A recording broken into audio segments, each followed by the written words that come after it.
नमस्कार मित्रों, हम लोग संधि का सामान्य परिचय देख चुके हैं।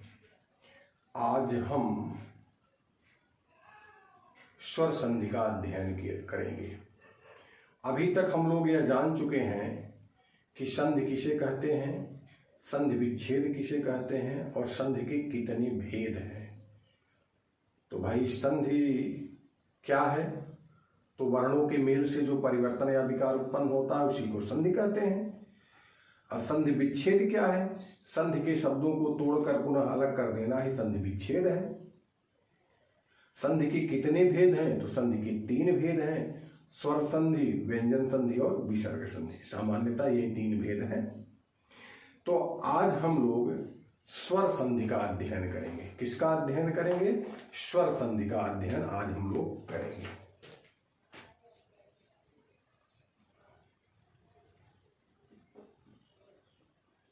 देखिए, स्वर संधि है क्या? पहले हम इसकी डिफिनेशन को देखते हैं। तो स्वर का स्वर से मेल होने पर जो परिवर्तन या विकार उत्पन्न होता है उसी को स्वर संधि कहते हैं। इन कहने का तात्पर्य यहाँ यह है कि प्रथम शब्द का अंतिम वर्ण कोई स्वर होगा और द्वितीय शब्द का प्रथम वर्ण भी कोई स्वर ही होगा। संधि के सामान्य परिचय में मैंने आपको बता दिया था कि संधि होती कहाँ है। संधि जो है प्रथम शब्द के अंतिम वर्ण में और द्वितीय शब्द के प्रथम वर्ण में होती है। तो स्वर संधि कहाँ होगी? स्वर संधि वहां होगी जहां प्रथम शब्द का अंतिम वर्ण कोई स्वर होगा और द्वितीय शब्द का प्रथम वर्ण भी कोई स्वर ही होगा। यानी कहने का तात्पर्य यहाँ यह है कि स्वर का स्वर से मेल होने पर जो परिवर्तन या विकार उत्पन्न होता है उसी को स्वर संधि कहते हैं। उदाहरण देखिए, जैसे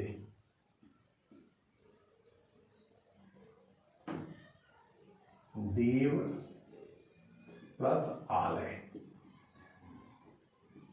ठीक, अब वर्ण विच्छेद यदि हम करें तो देव में अंतिम वर्ण अ है और आलय का प्रथम वर्ण आ है। ठीक, अब दोनों तरफ क्या है? स्वर है। इन दोनों स्वरों के मेल से परिवर्तन या विकार उत्पन्न हो गया और हो गया आ। अब वह स्वर से हीन है, आ इसी में आके लग जाएगा।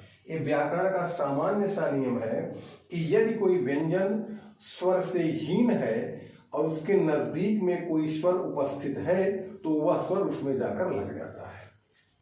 दे वा लय। ठीक, वह भाई स्वर से हीन है तो आ जाके लग जाएगा, वाह हो जाएगा, देवालय बन गया। इसी ढंग से रमा धन ईस है। अब देखिए, रमा का आ, म में जो आ है और ये जो ई है, ये दोनों मिलकर हो गए ए। ठीक, अब देखिए र म स्वर से हीन है, में ये जाके लग जाएगा, स यहाँ बचा हुआ है, रमेश हो गया। ठीक, तो आपको शायद समझ में आ गया होगा स्वर संधि है क्या। तो स्वर का स्वर से मेल होने पर जो परिवर्तन या विकार उत्पन्न होता है उसी को स्वर संधि कहते हैं। तो आइए स्वर संधि के भेदों में हम चलते हैं कि स्वर संधि के कितने भेद हैं। तो सामान्यतः स्वर संधि के 5 भेद हैं। कितने भेद हैं? 5 भेद हैं। आइए देखा जाए। स्वर संधि के जो 5 भेद हैं कौन कौन से हैं? स्वर संधि के भेद तो कितने भेद हैं? 5 भेद हैं। आइए पांचों को क्रमशः देखा जाए। पहला है दीर्घ संधि, दूसरा है गुण संधि, तीसरा है वृद्धि संधि,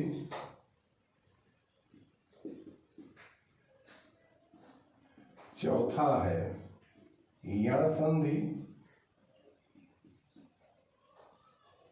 पांचवा एवं अंतिम है अयादि संधि। ठीक,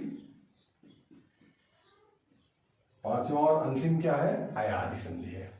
तो ये 5 संधियां आती हैं किसके अंतर्गत, स्वर संधि के अंतर्गत आती हैं। कौन कौन सी, दीर्घ, गुण, वृद्धि, यड़, अयादि।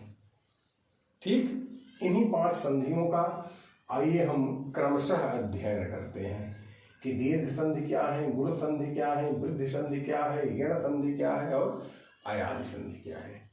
आइए इनका अध्ययन किया जाए। देखिए, स्वर संधि में जो पहली संधि है दीर्घ संधि। पहली संधि क्या है, दीर्घ संधि, नंबर 1 पे आती है। ठीक,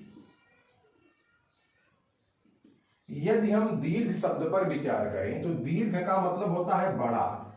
ह्रस्व और दीर्घ आप लोग जानते ही होंगे, छोटा बड़ा। तो कुछ रहस्य तो नाम में ही छिपा हुआ है, यानी बड़ा होने वाला संधि, जो बड़ा हो जाए। ठीक, तो डिफिनेशन इसकी क्या है, अ ई उ के बाद यदि क्रमशः अ ई उ आए तो दोनों के स्थान पर दीर्घ हो जाता है। कहने का तात्पर्य यहां यह है कि प्रथम शब्द का अंतिम वर्ण चाहे ह्रस्व हो चाहे दीर्घ हो, लेकिन क्या हो, अ ई उ में से कोई स्वर हो।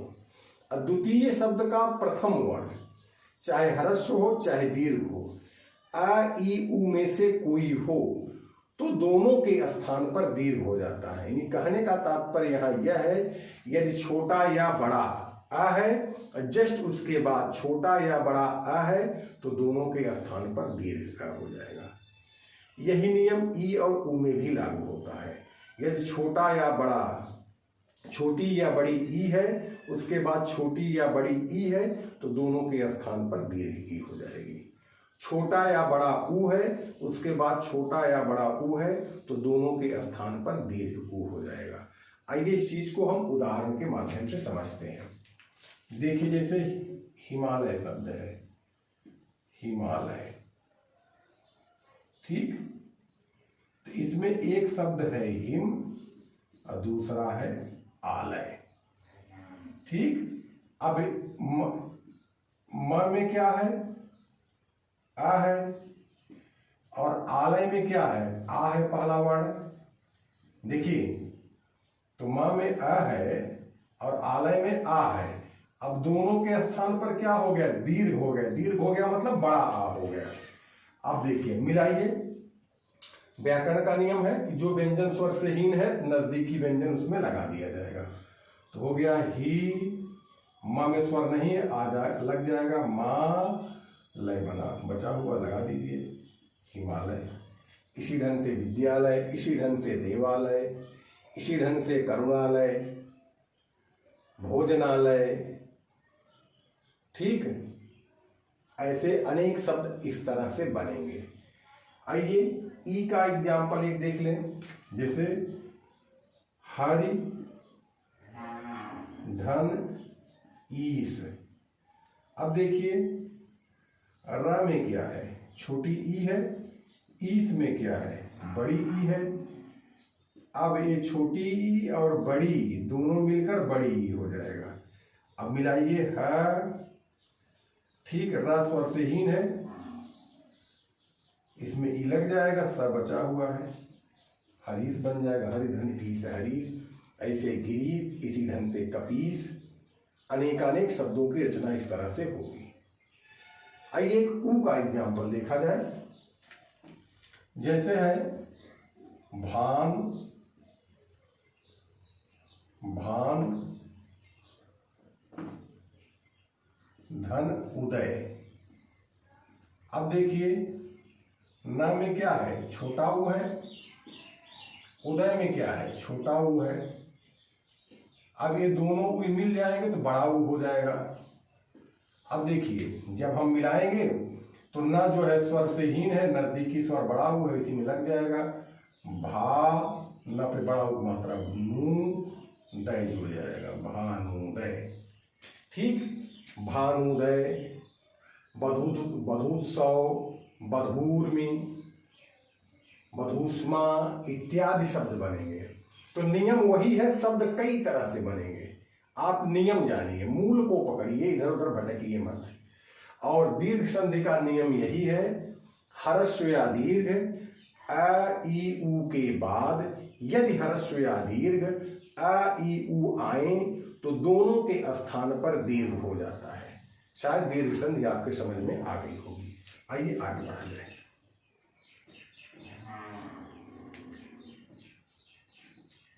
देखिए दूसरा है गुण संधि।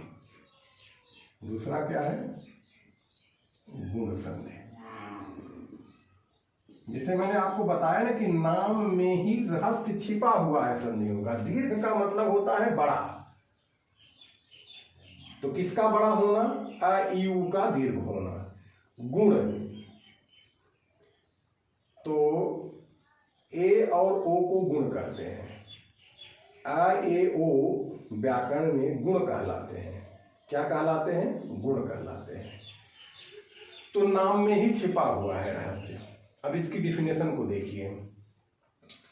अ या आ के बाद यानी ह्रस्व या दीर्घ अ के बाद यदि ई आए तो ए हो जाएगा, उ आए तो ओ हो जाएगा, और री आएगा तो अर हो जाएगा।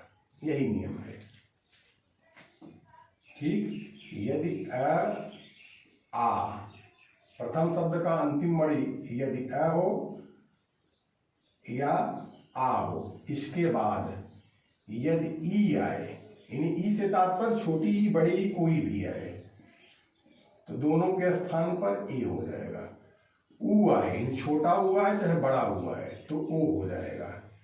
री आए तो अर हो जाएगा।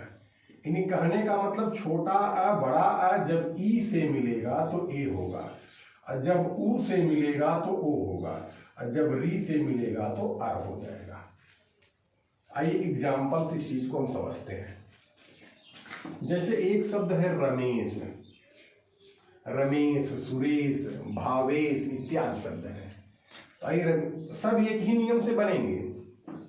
देखिए इसमें शब्द क्या है? रमा धन ईस।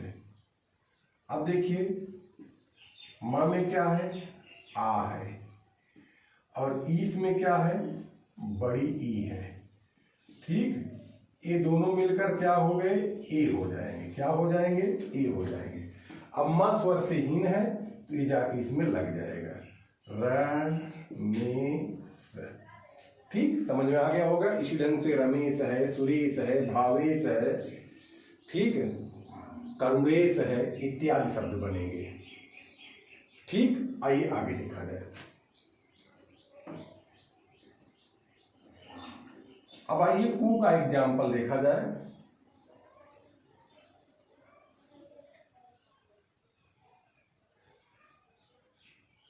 वन धन उत्सव। वन धन उत्सव यह शब्द है। आइए देखा जाए तो नाम में क्या है? आ है, और उत्सव में क्या है? प्रथम वर्ण क्या है उत्सव का? उ है, दोनों मिलकर ओ हो गया। अब मिलाइए, व ना स्वर से हीन है, ओ लग गया, नो सव, वनोत्सव। ठीक, वन धन उत्सव, वनोत्सव, ऐसे आपको बहुत से शब्द मिलेंगे। ठीक, आइए अगला री का एग्जाम्पल देखा जाए। सप्त धन ऋषि। ठीक, अब देखिए ता में क्या है? अ है, और रीम है। ठीक, आ और री मिलकर क्या हो जाएंगे? अर हो जाएंगे। क्या हो जाएंगे? अर हो जाएंगे।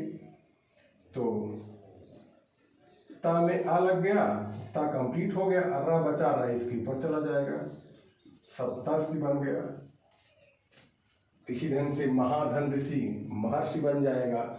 अनेक चीज, अनेक उदाहरण आपको मिलेंगे। नियम वही है। तो नियम क्या है? ह्रस्व या दीर्घ अ के बाद यदि ई आए तो ए, उ आए तो ओ, री आए तो अर हो जाता है। तो शायद यह गुण संधि आपके समझ में आ गया होगा। आइए अब हम लोग वृद्धि संधि की तरफ चलते हैं। मैंने आपको बताया था ना कि व्याकरण शास्त्र में अ ए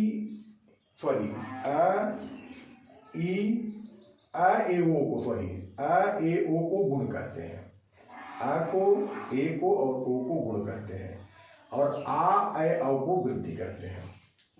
आइए देखा जाए, वृद्धि संधि क्या है? वृद्धि संधि मैंने आपको बताया ना, अ ए ओ को गुण कहते हैं और आ ए औ को वृद्धि कहते हैं। ये व्याकरण शास्त्र का नियम है, उसी के आधार पर इनका नाम किया गया है। आखिर गुण काहे रखा गया, वृद्धि काहे रखा गया? आप लोग देखे होंगे ना, गुण संधि में आ और ई मिलकर ए हो गया यानी गुण हुआ, आ और उ मिलकर ओ हुआ यानी गुण हुआ। ठीक, तो यही इसीलिए उसका नाम गुण रखा गया। यहाँ क्या है, आ और ए मिलकर ऐ होंगे, चाहे ऐ मिलकर ऐ होंगे, ओ मिलकर ओ होगा, चाहे औ मिलेगा तो भी औ ही होगा। तो कहने का मतलब यहाँ यह है कि नाम में ही रहस्य छिपा हुआ है। वृद्धि संधि, आइए देखा जाए तो वृद्धि संधि का भी नियम लगभग गुण संधि से मिलता हुआ थोड़ा सा अंतर है। पहली कंडीशन सेम है, आ या आ के बाद, आ या आ के बाद यदि ए आए तो ऐ होगा, और ऐ आए तो भी ऐ ही होगा, ओ आए तो औ होगा, और औ आए तो भी औ ही होगा। देखिए, इन कहने का मतलब यह है कि प्रथम शब्द का अंतिम वर्ण चाहे आ हो और चाहे आ हो, इसके बाद यदि ए आए तो ऐ होगा, और ऐ आए तो भी क्या होगा, ऐ ही होगा। यही नियम यहाँ भी लागू होता है। ओ आए यानी कहने का मतलब आ हो और चाहे आ हो, उसके बाद ओ आएगा तो औ होगा, और औ आए तो भी औ ही होगा। ठीक, आइए इसे उदाहरण के माध्यम से समझा जाए। देखिए, एक धन एक, ठीक, एक धन एक। अब देखिए, क में आ है और एक में देखिए ए है, आ और ए मिलकर क्या हो जाएंगे, ऐ हो जाएंगे। क्या हो जाएंगे, ऐ हो जाएंगे।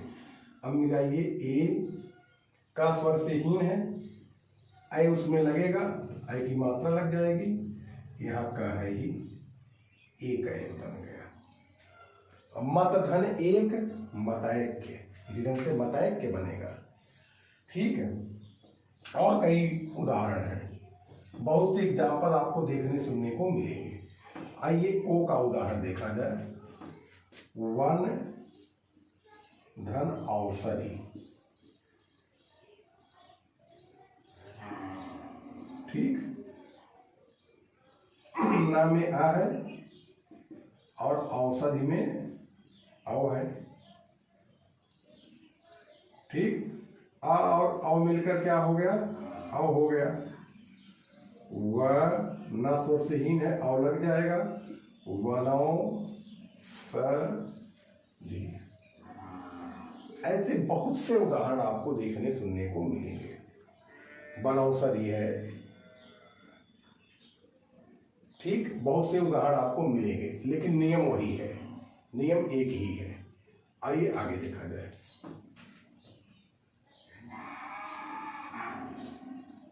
देखिए, तीसरे के बाद जो चौथी संधि है वह यण संधि है। क्या है, यण संधि, यण संधि। अभी तक हम लोगों ने क्या देखा, परिवर्तन दोनों वर्णों के साथ, मतलब दोनों वर्णों के स्थान पर हो रहा था। अब यहाँ परिवर्तन जो होगा दोनों वर्णों के स्थान पर नहीं होगा, केवल एक वर्ण के स्थान पर होगा। केवल दूसरा वर्ण नियम और शर्त के तहत वहां होना चाहिए। देखिए, यण संधि में क्या है, अ ई उ के बाद, अ ई उ के बाद यदि कोई असमान स्वर आए, यानी अ है तो आ छोड़कर कोई दूसरा स्वर आए, ई है तो ई छोड़कर कोई दूसरा स्वर आए, उ है तो उ छोड़कर कोई दूसरा स्वर आए, यानी अ ई उ री के बाद यदि कोई असमान स्वर आए तो ई के स्थान पर यह, उ के स्थान पर वह, ठीक, और री के स्थान पर र हो जाता है। यानी कहने का मतलब यह है ई उ री के बाद यदि कोई असमान स्वर आए तो ई का क्या हो जाएगा, यह, उ का क्या हो जाएगा, वह, और री का क्या हो जाएगा, र हो जाएगा। ठीक है, यानी कहने का मतलब यहाँ यह है कि प्रथम शब्द का अंतिम वर्ण चाहे ई हो, चाहे उ हो, चाहे री हो, यानी ई उ री के बाद यदि कोई असमान स्वर आए, यानी ई के बाद ई आएगा तो यह संधि नहीं होगा, तो दीर्घ संधि हो जाएगा, इसीलिए असमान स्वर की बात कही गई है। यानी ई उ री के बाद यदि असमान स्वर आए तो ई किस में बदल जाएगा, या में, उ किस में बदल जाएगा, व में, री किस में बदल जाएगा, र में। आइए उदाहरण से देखा जाए, जैसे अभी धन उदय। अब देखिए यहाँ अंतिम वर्ण क्या है, ई है, और उदय असमान स्वर उ है, तो यहाँ ई किस में बदल जाएगा, य में। किस में बदल जाएगा, य में। अब देखिए भा भी स्वर से हीन है, यह भी स्वर से हीन है, नियरेस्ट स्वर यहाँ उ है, इन तीनों को एक साथ हम लगा देंगे, अभ्युदय, यह शब्द बन जाएगा। इसी ढंग से गुरु धन आदेश। ठीक, अब देखिए र में क्या है, उ है, र में क्या है, उ है, और आदेश में क्या है, आ है। ठीक, तो उ किस में बदल जाएगा, वा में बदल जाएगा। तो गुर, देखिए नियरेस्ट स्वर आ है, गुर वा देश। अरे भाई र ऊपर चला जाएगा ना हुआ के, और आ किस में लग जाएगा, गुरुवादेश बन जाएगा। ठीक, समझ में आ रहा होगा। ऐसे आपको अनेकानेक उदाहरण मिलेंगे। ठीक, तो यण संधि के बाद पांचवी और अंतिम संधि अयादि संधि पर हम आते हैं। देखिए एक चीज यहाँ यण संधि में हम बता देना चाहते हैं, ई का यह क्यों होता है। आप यह पूछ सकते हैं कि सर ई की जगह पर यह ही क्यों होता है, उ की जगह पर वह ही क्यों होता है, और री की जगह पर र ही क्यों होता है। एक्चुअल में इन दोनों का उच्चारण स्थान सेम है, इनका उच्चारण स्थान सेम है, इनका उच्चारण स्थान सेम है। ठीक भाई, ईचुईशा नाम तालु है इसका, वकारस्य दंतोष्ठम, इन ओठ और दांत है इसका, इसका भी ओठ ही है। रिटूरसा नाम मूर्धा, इसका मूर्धा है। ठीक, इसलिए ई का या उ का व री का रा होता है, इनका उच्चारण स्थान समान है। आइए अंतिम संधि पर चलते हैं। स्वर संधि की अंतिम संधि है अयादि संधि, पांचवी और अंतिम संधि है अयादि संधि। देखिए वास्तव में अयादि संधि है क्या, यानी अय धन आदि, यानी जिसमें अय आदि हो जाए वही अयादि संधि है। इसमें इसका नियम क्या है, ए ऐ ओ औ के बाद यदि कोई स्वर आए तो ए ऐ में, ऐ आय में, ओ औ में, औ आओ में बदल जाता है। यानी कहने का मतलब यदि प्रथम शब्द का अंतिम वर्ण ए हो, उसके बाद कोई स्वर हो, कोई स्वर हो, कोई स्वर हो, तो ए किस में बदल जाएगा, आय में। यदि आय है और कोई स्वर है तो किस में बदल जाएगा? आय में। यदि ओ है और कोई स्वर है तो ये किस में बदल जाएगा? औ में। और औ है और उसके बाद कोई स्वर है तो ये किस में बदल जाएगा? आओ में। यानी ए आय में, आय में, ओ औ में, आओ में बदल जाता है। आइए इसको उदाहरण के माध्यम से हम समझते हैं। जैसे देखिए, ने धन अन, ए है, देख लीजिए, ए किस में बदलेगा? आय में, आय। ठीक। अब ना स्वर से हीन है, ना कंप्लीट हो गया, या स्वर से हीन है, यह भी कंप्लीट हो गया, ना बचा हुआ लगा दीजिए, नयन बन गया, नी धन अन नयन। अब देखिए, नय धन अक। अब न में क्या है? आय है, और इधर कोई स्वर है तो आ है। आय किस में बदल जाएगा? आय में बदल जाएगा। अब मिलाइए, ना, यह स्वर से हीन है, आय इसमें लग जाएगा, नायक, नायक हो गया। अब देखिए आगे, पो धन इत्र।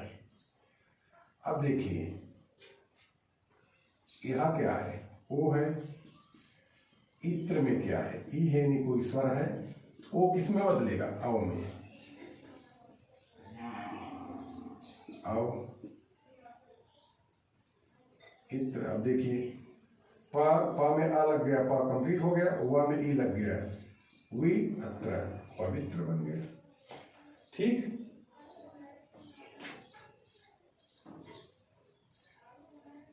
अब देखिए एक और एग्जाम्पल देखिए, भाव धन उक।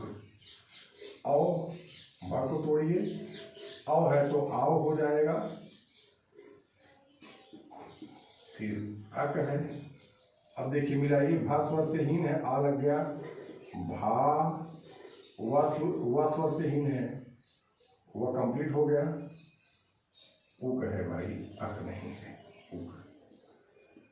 तो वह इसमें लग जाएगा, ऊ हो गया, फिर कर, तो भाव धन उक, भाव बन गया। इस तरह से आपको अनेकानेक उदाहरण देखने सुनने को मिलेंगे। तो आज हम लोग स्वर संधि का अध्ययन कर चुके हैं। फिर कभी हम लोग व्यंजन और विसर्ग संधि का अध्ययन करेंगे। मैं पूरा प्रयास करूंगा कि प्रतिदिन कोई न कोई वीडियो में डालता रहूं। कुछ ऐसे आवश्यक कार्य आ जाते हैं जिस वजह से मैं वीडियो डालने में असमर्थ हो जाता हूं, लेकिन मुझे आशा ही नहीं अपितु विश्वास है कि आप लोग अपनी पढ़ाई निरंतर जारी रखे होंगे। आज स्वर संधि जो हम पढ़ाए हैं इसका एक संक्षिप्त सा नोट साहब बना लीजिएगा, पढ़ाई करिएगा। यदि कोई दिक्कत है तो आप कमेंट बॉक्स में कमेंट अवश्य डालिएगा। आज के लिए बस इतना ही। Okay, thank you.